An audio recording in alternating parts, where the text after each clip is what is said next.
जी, मैं इस वक्त मौजूद हूँ बुरेवाला के नवाही गांव 259 ईबी में, जहां पर एक अफसोसनाक वाक़या पेश आया है। बुरेवाला में आतिशबाजी का गोला फटने का वाक़या, मलबे तले दबने से करीब 3 साला बच्चा जाँ बहक हो गया है। डीपीओ विहाड़ी का नोटिस, जुम्मेदारान के खिलाफ सख्त कार्रवाई का फैसला।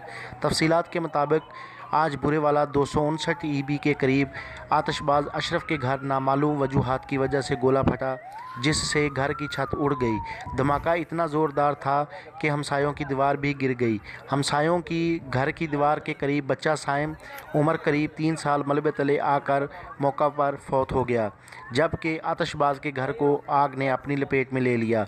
इतला मिलने पर पुलिस थाना सदर मौका पर पहुंची, जबकि फायर ब्रिगेड की मदद से आग पर काबू पा लिया गया है।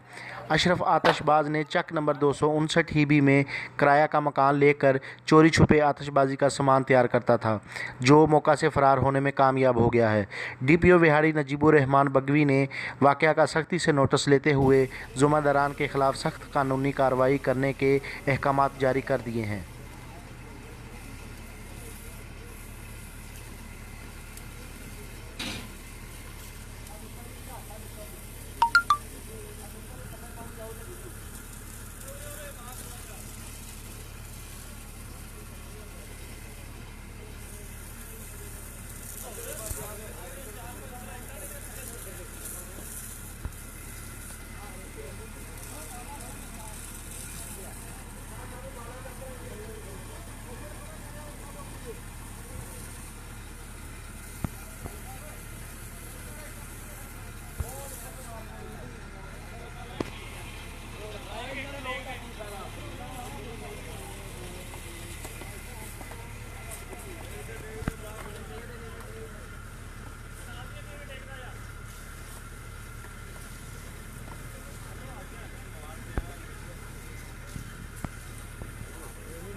बेटा थल्ले हो जाओ, नीचे हो जाओ, नीचे हो जाओ, नीचे जाओ।